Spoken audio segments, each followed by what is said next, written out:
Assalamualaikum warahmatullahi wabarakatuh. Alhamdulillahi rabbil alamin. Wassalatu wassalamu ala asyrafil anbiya wal mursalin wa ala alihi wa sahbihi ajma'in. Rabbi israh lana sudurana wa yassir umurana wahlul 'uqdatam min lisanina yafqahul qawlana. Subhanaka la ilma lana illa ma 'allamtana innaka antal alimul hakim. Allahumma lakal hamdu wa ilaikal mustaka wa antal musta'an. Wa la hawla wa la quwwata illa billahil aliyil azim. Pertama sekali kita panjatkan puji dan syukur pada Allah Subhanahu wa taala dengan hidayah, taufik dan pertolongan daripada Allah Subhanahu wa taala.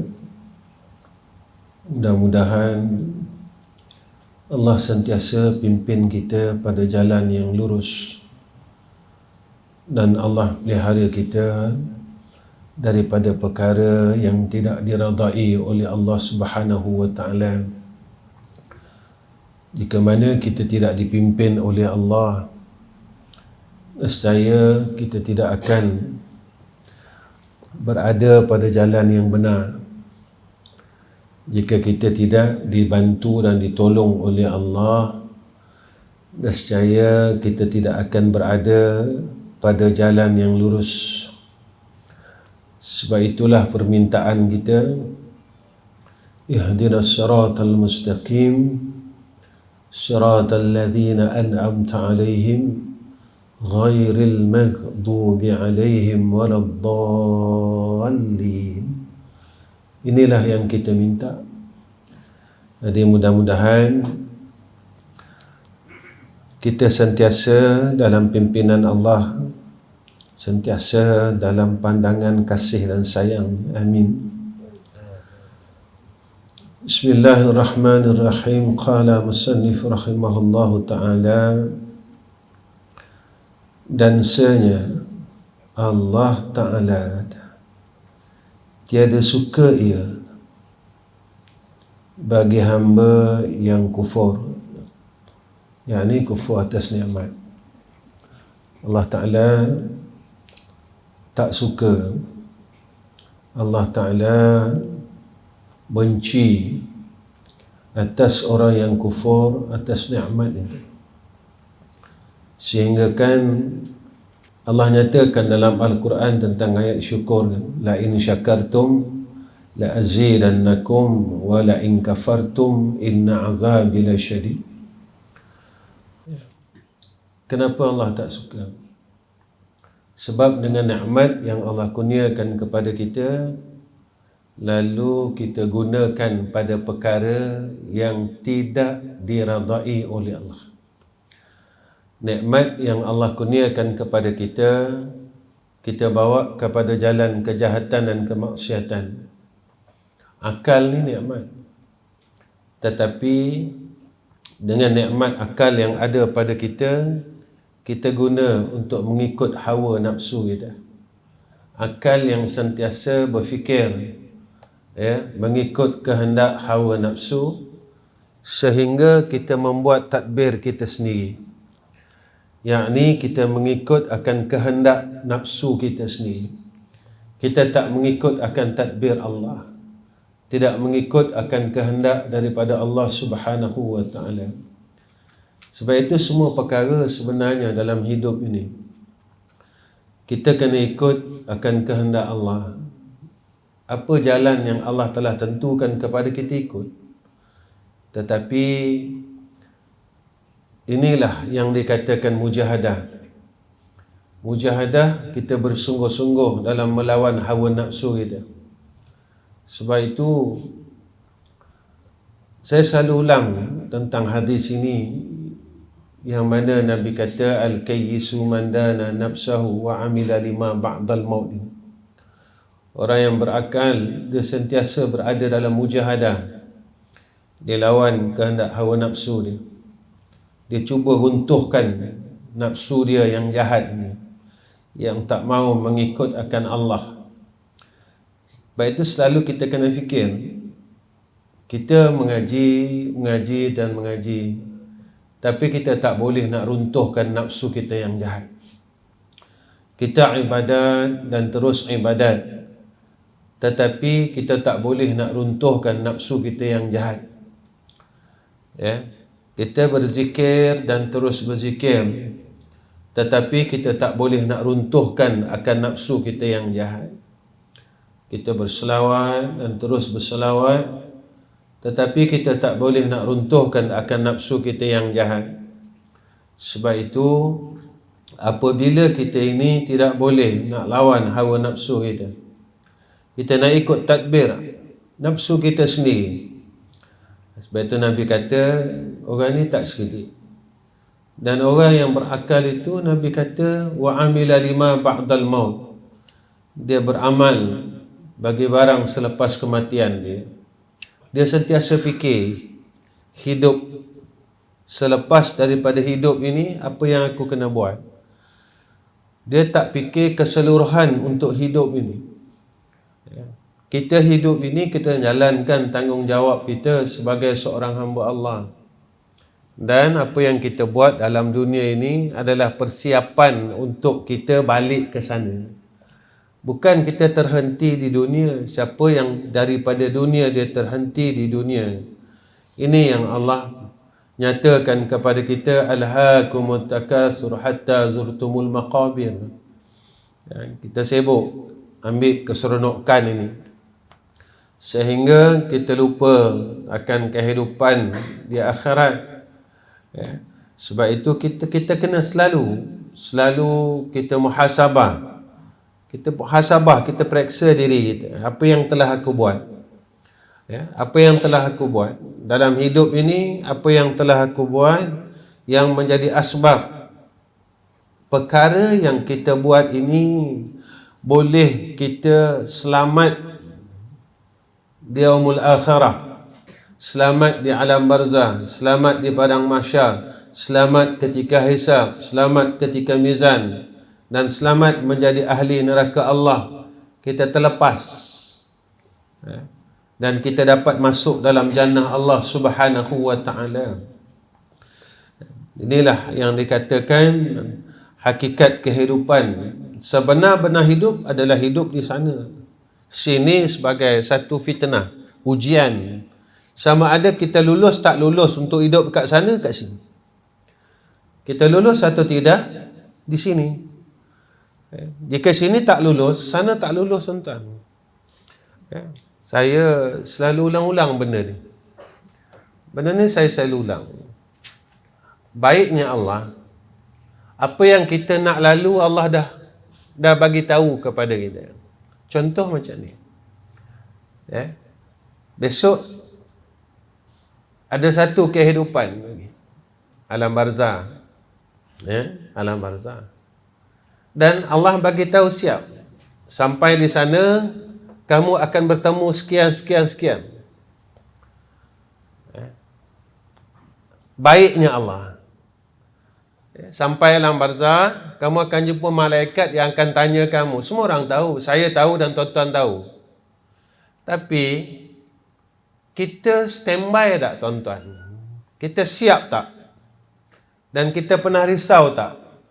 Boleh tak aku jawab soalan ni? Lepas tak aku jawab soalan ni? Dan macam mana aku nak lepas jawab soalan ni? Walaupun soalan tu telah aku tahu.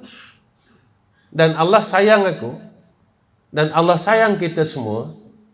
Dia tidak memberitahu soalan, tetapi dia beritahu sekali dengan jawapan. Jadi apa yang perlu kita buat? Soalan dah ada dan jawapan dah ada. Persoalannya, boleh tak aku jawab? Boleh tak? Walaupun kita dah tahu jawapan dia, tetapi pasti tak yang kita ni boleh jawab soalan dan jawapan yang telah disiapkan? Kalau engkau selamat, selesai, maka nanti dekat sampai satu masa lagi pula engkau akan dihisap, ditanya satu-satu. Macam kita balik daripada luar negara, sampai airport, custom akan tanya kita bawa barang apa. Dan beg kita akan diselongkar, dibuka satu-satu, diperiksa. Itu pun kita dah rasa takut, tuan-tuan, lepas tak lepas, kena bayar denda atau tidak, kena bayar duty ke atau tidak. Dan Allah beritahu kepada kita, siap. Dan semua orang akan siap. Lepas itu, apa yang disebut oleh Allah, summa la tus'alunna yawma izin 'anil na'im, pada kita. Jadi persoalan ni macam ni. Kita lepas tak lepas, kita boleh tak boleh, kita sangkut tak sangkut, ada tak kerisauan kita dalam perkara ni. Allah sebut tentang golongan-golongan ini besok dalam surah Al-Waqi'ah. Macam ni rupanya, macam ni keadaannya. Ini yang perlu kita fikirkan sama-sama, tuan-tuan.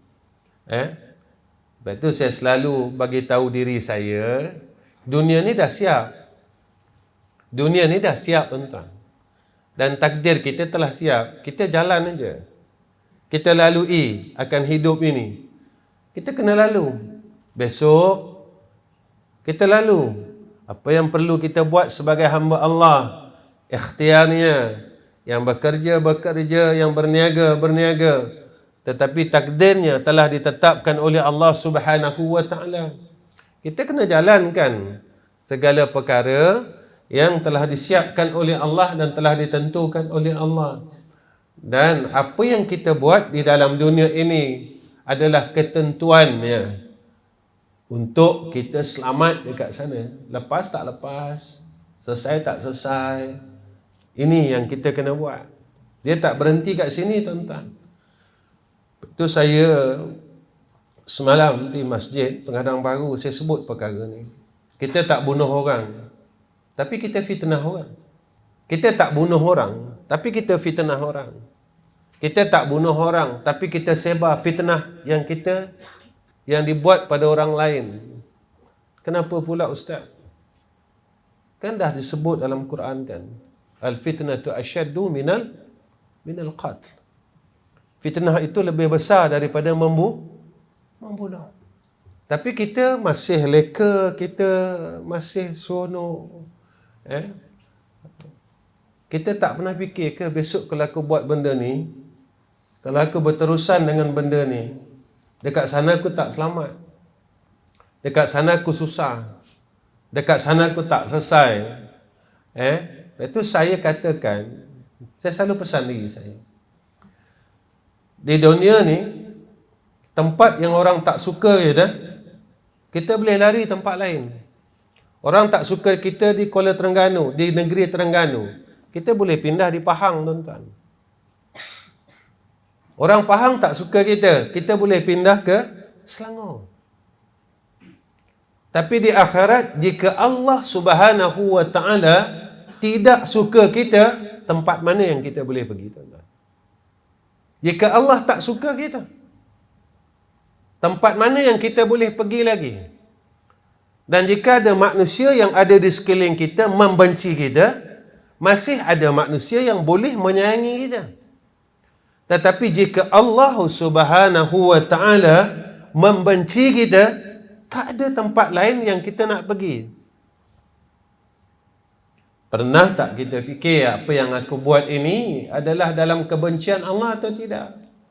Pernah tak kita berfikir apa yang aku katakan ini dalam kebencian Allah atau tidak? Pernah tak kita berfikir apa yang aku amalkan ini dalam kebencian Allah atau tidak?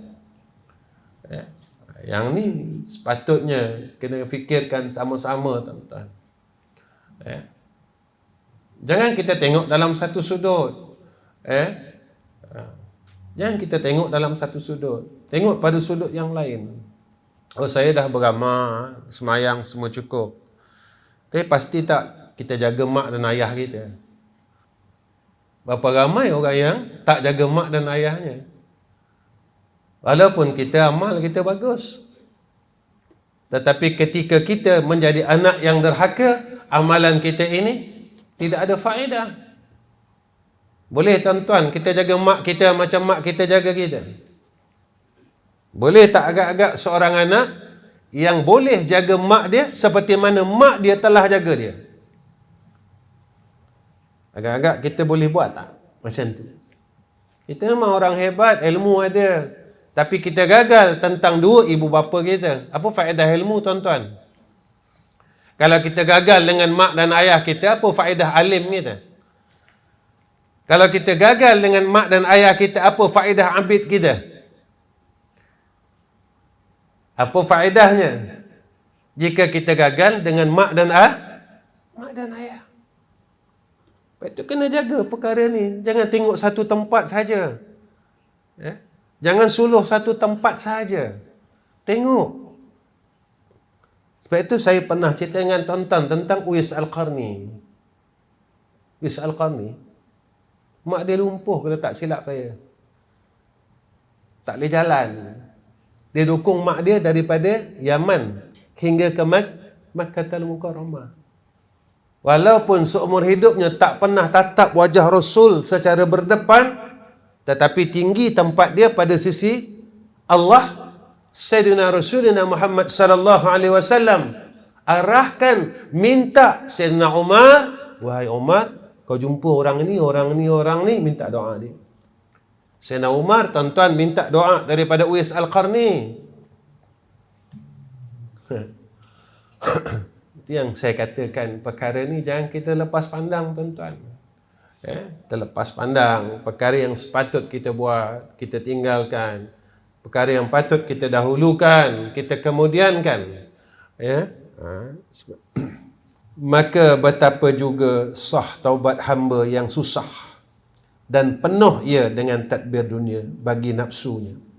Macam mana boleh dikira sebagai ahlu taubat yang mana dirinya, hatinya penuh dengan tadbir dunia, penuh dengan nafsunya?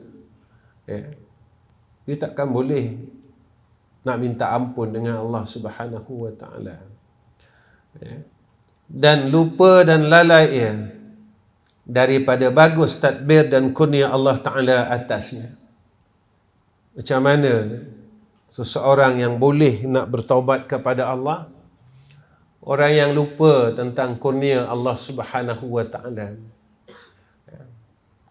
Sebab itu ulama pesan dengan dia, kalaulah kita berpegang ada sebaik-baik penolong selain daripada Allah, kata ulama, orang ini tak mengenal Allah. Jika kita lah berpegang ada musuh yang lebih jahat daripada diri kita sendiri, bermakna kita tak mengenal diri kita sendiri. Siapa yang berpegang ada penolong yang sebaik-baik, ada penolong yang baik, yang paling bagus selain Allah, mana dia tak kenal Allah Ta'ala. Itu saya selalu tanya diri saya, dalam satu hari ni berapa kali kita minta tolong dia? Kita tanya. Itu saya kata, jangan jadi sihat kita lupa Tuhan. Hamba ni, hamba yang baik, sihat dia ingat Allah, sakit dia ingat Allah. Kita belum jadi orang baik betul, tuan-tuan. Waktu kita sihat, kita selalu lupa dia. Kita tak nak pun minta tolong dia. Ya Allah, tolonglah aku dalam segala hal dunia dan akhirat aku. Bagi aku kekuatan, ya Allah. Itu waktu kita susah, kita minta tolong dia. Tetapi bila kita senang, ketika itu kita dah tak rasa nak berhajat pada dia. Walaupun hakikatnya hamba ini dia sentiasa berhajat kepada Allah. Itu orang tua saya, dia mengajar sifat 20 simple dia, tuan-tuan. Almarhum orang tua saya, almarhum Ustaz Ghazali Hasbullah, dia ajar sifat 20 cukup simple. Dia tanya kami murid-murid dia, Wajib tak Allah sifat baqa? Dia kata. Kita jawab wajib. Mustahil jika Allah tidak bersifat baqa. Mustahil Allah tu bersifat dengan fana. Dia tanya kami, kalau engkau dah percaya, engkau tahu, engkau yakin, jangan sampai sekarang engkau masih sayang yang fana lagi pada yang baqa. Kau masih percaya lagi yang fana lagi yang baqa. Orang tua saya ajar tauhid simple, tuan-tuan. Cukup mudah dia ajar. Kita tahu Allah Maha kekal. Selain Allah binasa. Tapi kenapa engkau masih lagi percaya lagi yang binasa daripada percaya yang kekal? Kenapa engkau masih percaya lagi? Kenapa engkau masih sayang lagi yang binasa lagi? Kau tak nak sayang yang kekal. Selama ni kau tak lebih pun yang kekal, engkau lebihkan yang binasa. Selama ini kau masih takut pada yang binasa daripada yang kekal. Kita selalu cakap, kita takut yang binasa ni benci kita, tapi kita tak takut yang kekal benci kita. Jadi kita sanggup lawan yang kekal, kita tak sanggup melawan yang binasa, yang mengajak kita ke arah kebinasaan. Mudah, tuan-tuan. Contoh harta. Harta ni binasa ke kekal, tuan-tuan? Binasa. Tapi bila ada peluang untuk menjadikan harta kita kekal, kita fikir tak? Kita fikir. Pasal tu kita fikir. Allah nak tengok je engkau sayang aku ke sayang yang binasa. Kau sayang yang kekal ke kau sayang yang binasa. Padahal yang binasa ni pun, yang binasa yang ada pada kita ini, yang bagi Allah. Kita binasa. Apa yang ada pada kita juga binasa. Tapi kita lebih sayang pada yang binasa. Kita nak kumpul juga yang binasa. Kita tak nak kumpul yang menjadikan asbab. Besok kat sana kita akan hidup dalam keadaan yang kekal pada sisi Allah. Kita nak semayang sunat, saya selalu sebut benda ni. Kita padahal ini yang buat amalan yang kekal. Besok dekat akhirat adalah kehidupan yang dikekalkan oleh Allah. Dan kita belajar ilmu tauhid, ada kekal aridi. Tapi kita tak bersungguh kepada yang kekal. Kita lebih bersungguh kepada yang binasa daripada bersungguh kepada yang kekal. Bodohlah kita, tuan-tuan. Rugilah kita, tuan-tuan. Buang masa kita, tuan-tuan. Umur yang Allah bagi ini adalah untuk kita percaya kepada akhirat. Orang yang percaya. Ayat awal Al-Quran, lepas Fatihah, Allah sebut ni. Allazina yu'minuna bil ghaibi wa yuqimuna as-salata wa mimma razaqnahum yunfiqun. Allah cerita semua. Kemudian Allah kata apa? Ulaika ala hudam min rabbihim wa ulaika humul muflihun. Mereka yang mendapat petunjuk Allah, yang ada sifat-sifat yang Allah terangkan pada ayat sebelumnya. Orang yang betul-betul yakin dengan akhirat ini, orang yang dapat hidayah, bukan orang yang ada ilmu, tuan-tuan. Sebab itu kena, ilmu ni alat. Kalau tak guna alat tu dengan betul, alat ni tidak jadi faedah. Kita ada alat, biarlah kita guna alat tu dengan betul. Kalau tak guna alat tu dengan betul, maka alat ini tidak ada faedah. Dalam kitab disebut, ilmu ni kalau tak betul jalannya, dia tak jadi manfaat. Cek apa ilmu yang manfaat. Kita periksa. Saya periksa, tuan-tuan periksa. Apa ilmu yang jadi manfaat? Apa ilmu yang tidak jadi manfaat? Masing-masing kita periksa. Mudah aja tuan-tuan sebenarnya. Tapi kita nak susahkan. Ya. Allahul Musta'an. Kadang-kadang kita kena tanya diri kita, aku ni silap ke? Aku ni dah salah ke dengan Allah? Ya. Masa Allah bagi kita tak lama pun. Ya. Seorang ni banyak ni, seorang ni banyak ni, seorang ni banyak ni. Tiba-tiba sampai lah jamaah kita yang di surau Al-Hikmah ni pun, Padang Midin ni pun, jamaah kita seorang Allah dah ambil kan. Seorang. Kita tinggal tunggu saja tuan-tuan masa kita. Kalau kita tak betul kan, pada ketika itu nak jawab macam mana? Siapa Tuhan kamu? Kalau kita bertuhankan orang dalam dunia, bertuhankan harta dalam dunia, bertuhankan makhluk lagi, macam mana kita nak jawab Allahu Rabbi? Dalam hidup ini kita tak bersihkan. Tak bersihkan pegangan kita, sandaran kita.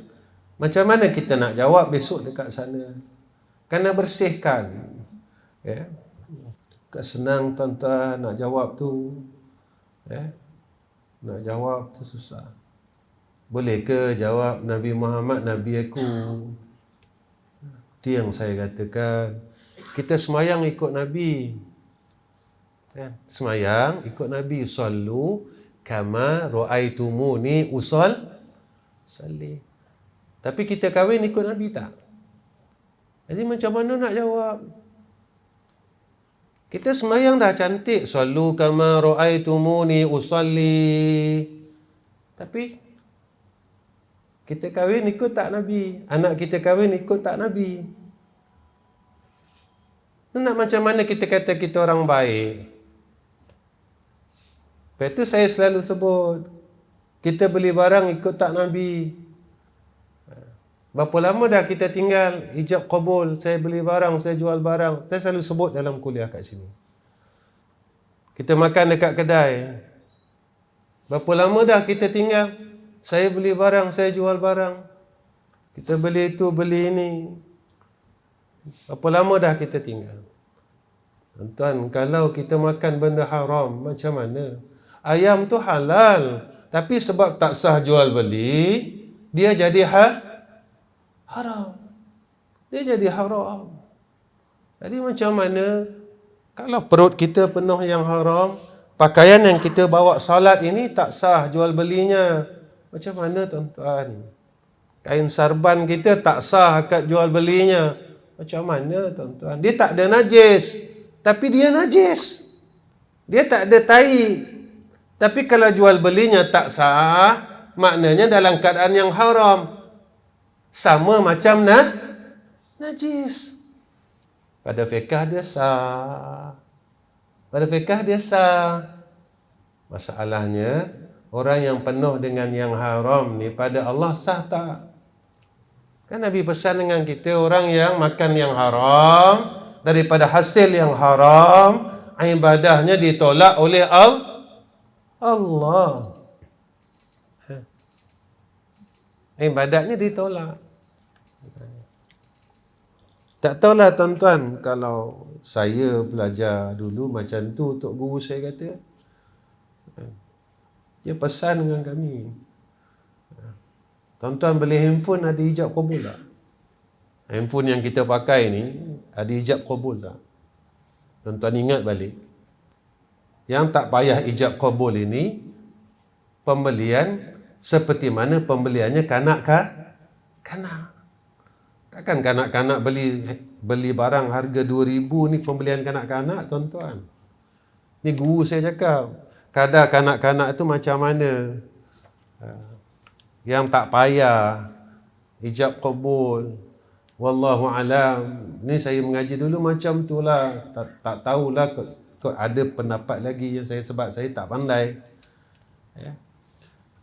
Tanyalah kita beli barang-barang ni. Baik. Saya sebab tak pandai, tuan-tuan, saya cakap tak pandai. Mungkin ada jalan lain, wallahu alam. Mungkin ada pendapat yang lain, wallahu a'lam. Kita husnuzan sajalah. Baik. Kita nak ibadat kita bersih, tuan-tuan. Kita nak jalan kita ni jadi bersih. Bila jalan kita bersih, ketika itu kita akan dapat perkara-perkara yang bersih. Itu saja, bukan kita nak benda apa, tuan-tuan. Kita tak nak benda lain. Kita nak Allah redha kita dunia akhirat tu je. Seboleh-bolehnya kita tolong jagalah, insya-Allah. Baik. Dan demikian lagi, tiadalah sah zuhud seorang itu melainkan meninggalkan dan keluar ia daripada tadbir dan ikhtiar bagi nafsu. Ketika dia tak nak keluar lagi pada tadbir dan ikhtiar nafsu, ketika itu dia tak boleh nak zuhud. Datang tamak dalam diri dia. Datang tamak. Datang dia tengok apa yang ada pada tangan manusia dia nak. Ketika itu kata Sayyidina Abu Bakar, Sayyidina Abu Bakar ke Sayyidina Uthman, zuhud ni dia kata tarkuz zina, meninggalkan perhiasan dunia yang menjadikan kita sombong. Perhiasan dunia ni tak salah, tapi jangan sampai sombong. Kemudian dia kata tarkul hawa, meninggalkan akan kehendak tuntutan nafsu, sehingga kan kita melawan Allah dengan urusan dunia kita ni tadi. Nafsu kita aja, dengan dunia ni nafsu kita aja. Itu zaman ini kita macam-macam berlaku.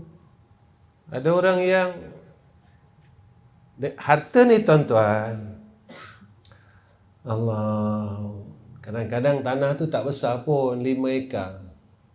Tapi kita boleh khianat. Ni buat faraid aja, tuan-tuan. Padahal kita sedar tak? Besok aku balik, besok kan aku tumpang tanah wakaf.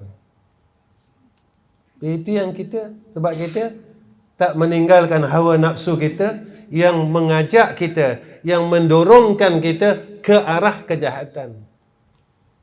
Kemudian tarkud dunia ni zahadan, tarkuz zina, tarkul hawa, tarkud dunia, tinggalkan dunia yang menjadi asbab kita jauh dengan Allah. Kita tak nak dunia ini diiringkan dengan istidraj.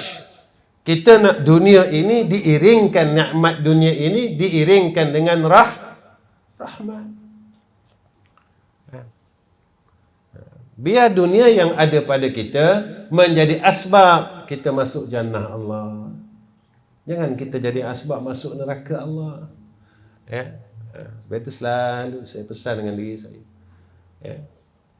Allah Ta'ala tak ukur kita ni bagus tak bagus dengan material tak. Allah Ta'ala ukur roh kita. Allah Ta'ala ukur roh kita.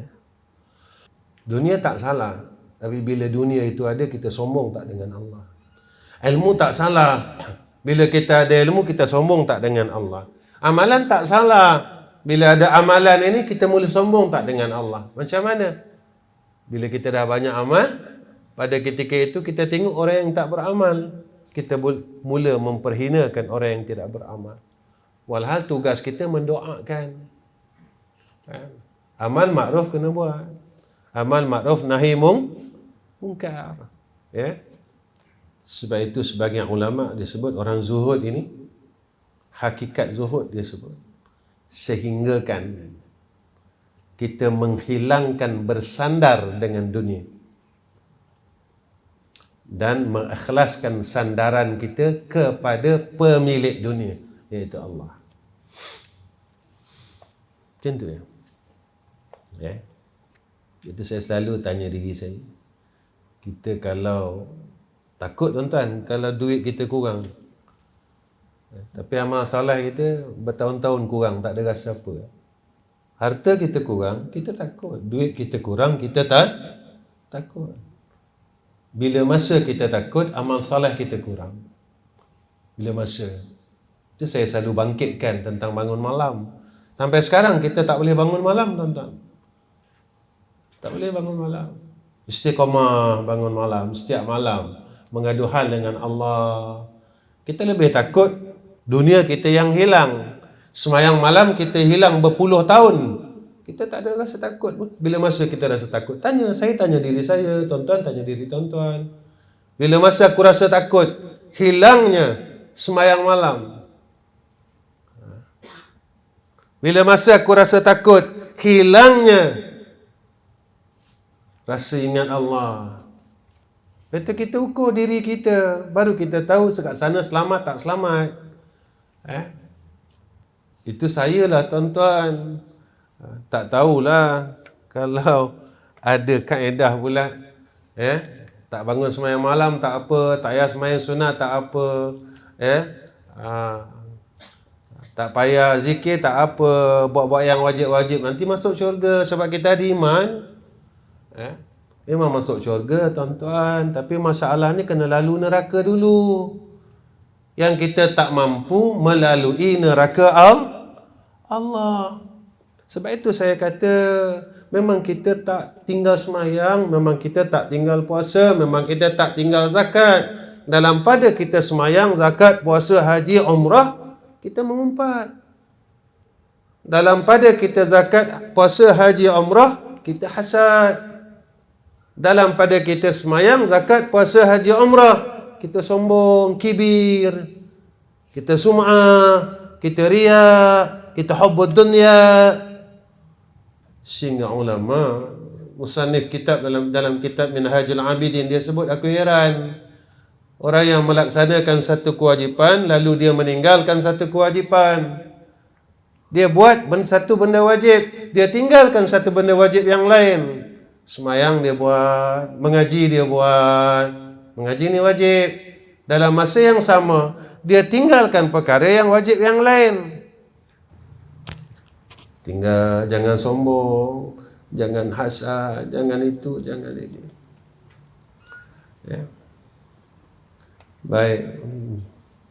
Kerana disuruh demikian itu atasnya, dan disuruh padanya meninggalkan yang berlebih-lebih daripada makan barang yang halal, dan memakai yang halal dan yang lainnya. Sebab zuhud ini perintah. Zuhud ini adalah perintah.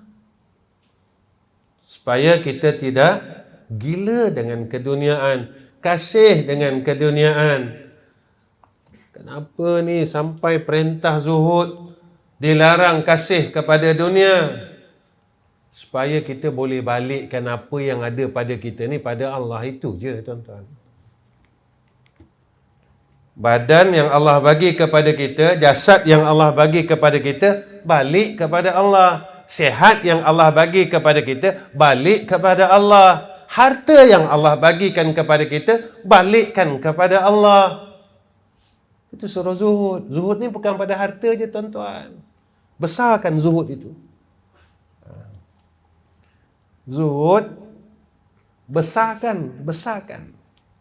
Jangan duduk pada harta saja. Besarkan zuhud itu. Itu yang ketika kita mula tak zuhud, kita mula sayang dunia. Kita takut, kita peluklah dunia kita tuan-tuan. Kita peluk. Itu yang masa saya mengajar di sebelah utara baru ni. Saya kata kalau kita lah mata hati kita terbuka tuan-tuan. Duit surau, duit masjid ni, surau tak payah bayar, masjid tak payah bayar lah tuan-tuan. Kalau duit surau ni, api dia tuan-tuan RM500 sebulan, kita dah pakai akaun. Kalau seorang RM5 tuan-tuan, kita cari 100 orang dah cukup dah. RM5 setiap bulan, 100 orang, berlumba-lumba nak bayar duit api surau, duit api masjid. Kenapa dia berlumba-lumba? Siapa yang terangkan rumah Allah, besok kubur dia terang. Kita kata kita sayang Allah, tapi kita tak nak jaga rumah Allah. Kita tak nak ambil bahagian dalam rumah Allah. Betul ke kita sayang Allah? Tuan, RM5 sebulan, Allah bagi kita sebulan lebih daripada RM1,000. Tak boleh kita keluarkan untuk Allah RM5 sebulan. Ni bahagian saya untuk bayar duit api. Kita tengok air 100 lebih. Allahu. Kalau ada 100 orang, seorang RM1 sebulan, tuan-tuan. Masjid dah tak payah dah nak bayar duit api, dah payah fikir, tuan-tuan. Semua orang berebut dalam masa 1 bulan. Sebanyak mana orang yang salat, sebanyak mana orang yang salat tahiyatul masjid, seramai mana kebaikan itu dia dapat tanpa satu kurang pun. Kenapa kita tak boleh nak buat? Masalahnya, tuan-tuan, kita jadi orang bijak. Ya. Kita jadi orang bijak. Ya. Kalaulah semua orang nampak macam tu, tuan-tuan, Allah terpelihara rumah Allah. Terpelihara rumah Allah ini, terpelihara. Semua orang ada sikap sayang dengan rumah Allah. Ya, baik. Itu kita ni sayang dunia lagi pada sayang Allah Ta'ala. Cuma kita cakap saja, saya sayang Allah. Allah tahu rupanya, kau ni tipu. Kau ni tipu. Dan zuhud daripada suka kepada pangkat yang tinggi dalam dunia. Dan masyhur namanya kepada manusia. Kena tinggal. Jangan kejar tu. Kita nakkan pangkat, nak orang kenal kita. Serta meninggalkan ia tadbir dan ikhtiar serta Allah Ta'ala. Serahkan dengan Allah. Itu kadang-kadang saya, tuan-tuan, saya sembang dengan orang rumah saya. Dia kata, hidup kita dulu seronok. Kenapa seronok? Semua orang tak kenal saya. Bukan seronok, tuan-tuan, orang kenal kita. Dulu senang. Ini kehidupan kami yang dulu. Tapi begitu perjalanan takdir, kita boleh buat apa, tuan-tuan? Ketika kita kena lalu perjalanan itu, maknanya itu adalah fitnah atas kita dan ujian yang Allah tentukan atas kita. Kau boleh jadi orang baik, tak boleh jadi orang baik. Dulu orang tak kenal kau boleh jadi orang baik tak? Masa orang dah kenal kau boleh jadi orang baik tak? Kau boleh jaga tak? Apa yang telah ditentukan oleh Allah dalam takdir ni? Itu ujian. Tapi kalau kau mula berpaling daripada Allah, jaga neraka untuk kau. Itu je, tuan-tuan. Mana ada pilihan lain? Bila kita tetap dengan Allah, tetap pada jalan Allah, bahagian kita syurga. Berpaling saja daripada jalan Allah, tempat dia neraka. Mana ada jalan lain, tuan-tuan? Ada tempat lain ke? Tak ada. Syurga, neraka. Jaga je lah.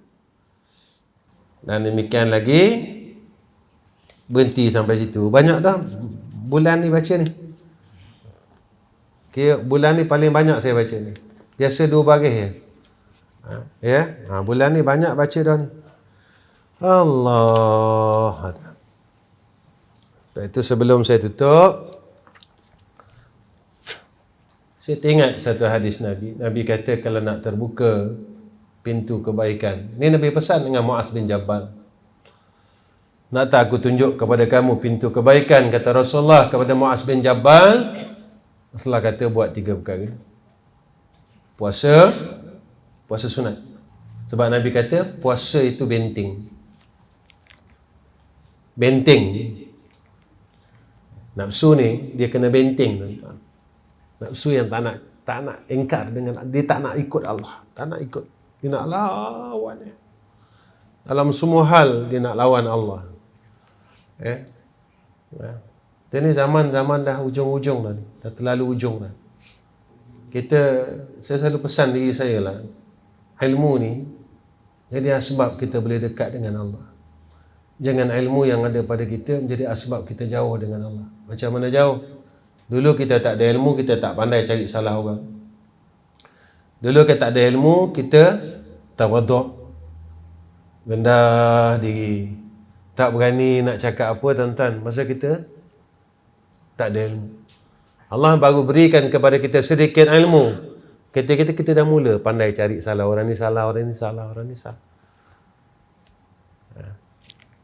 Amal makruf nahi mungkar berbeza dengan cari salah orang, tuan-tuan. Kita betulkan salah itu berbeza. Bongkar salah ini berbeza.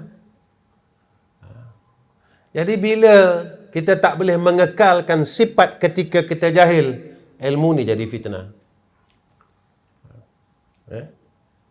Selagi kita tak boleh, begitu juga benda-benda lain, harta, pangkat, kemasyhuran, yang Nabi telah tunjukkan kepada kita, yang ulama telah susunkan kepada kita tentang sifat-sifat yang mazmumah itu. Kalau tak, kita tak tenang, tuan-tuan. Kita tak boleh duduk tempat mutmainnah, masih lagi dalam neraka Allah. Yang dalam syurga ni nafsu mutmainnah, ya ayatuhan nafsul mutmainnah irji'i ila rabbiki radiyatan mardiyah fadkhuli fi ibadi wadkhuli jannati. Kita masih tak tenang dengan Allah, tak tenang dengan hukum Allah, belum dapat jaminan daripada Allah. Yang ini direct jaminan daripada Allah. Yang ini direct jaminan daripada Allah. Tapi kena duduk mutmainnah, tenang kita dengan Allah. Kita dengan hukum Allah tenang tak tenang? Bukan ibadat saja, tuan-tuan, semua. Pada ibadah, munakahah, jinayahnya, semua siasahnya, kita kena tenang dengan Allah.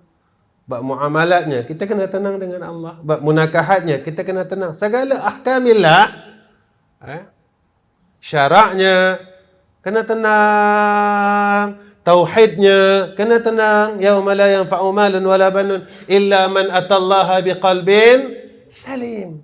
Tenang. Tenang, tuan-tuan, selamat.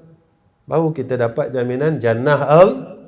Yang kedua, apa kata Nabi kepada Mu'az bin Jabal? Sedekah. Kerana sedekah itu menghapuskan akan segala kejahatan. Macam mana air yang memadam api, kata Sayyidina Rasul.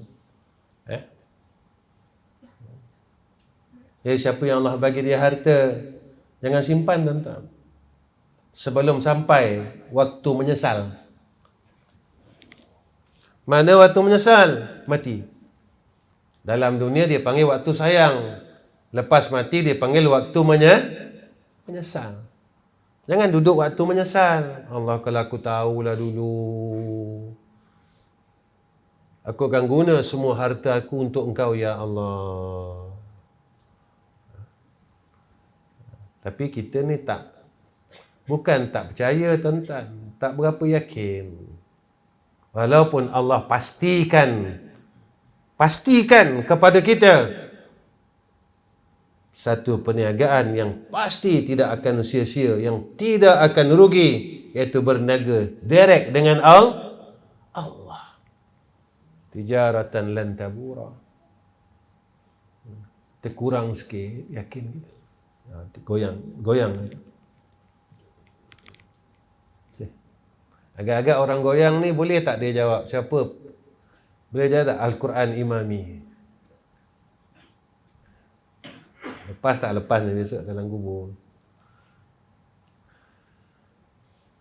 Agak-agak lepas tak? Kita beriman, bukan tak beriman. Tapi kita goyang. Kadang-kadang saya sendiri berfikirlah, tuan-tuan, macam mana yakinnya sahabat dulu. Macam mana sahabat dulu yakin bila Rasulullah sebut saja dia yakin. Bila Rasulullah sebut saja dia yakin. Kalaulah kita lah dalam keadaan pegangan kita sekarang dan kita berada pada zaman Nabi hidup, kita orang yang sokong ke orang yang menentang Nabi? Ketiga, apa kata Nabi kepada Mu'az bin Jabal? Salat pada waktu malam ketika orang lain sedang tidur. Allah akan buka pintu kebaikan pada dia. Sembahyang malam, sedekah, puasa.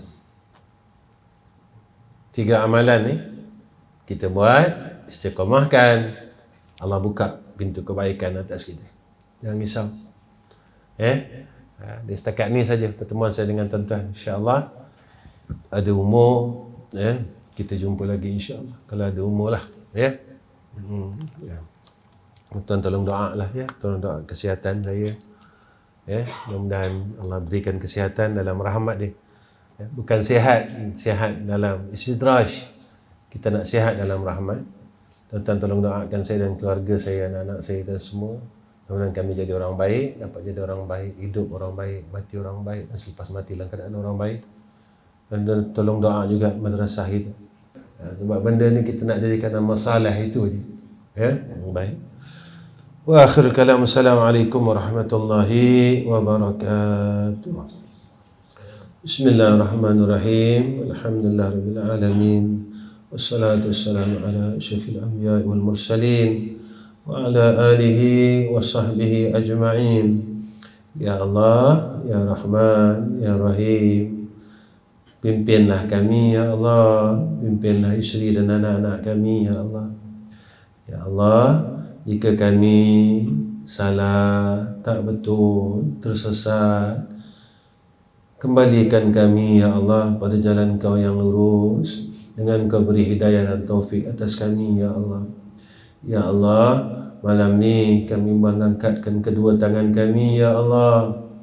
Jika ada sahabat-sahabat kami dan juga jamaah surau Al-Hikmah ini yang dulu bersama-sama dengan kami, sekarang dia tak sihat ya Allah, maka Engkau sihatkan dia dan mudahkan urusannya ya Allah.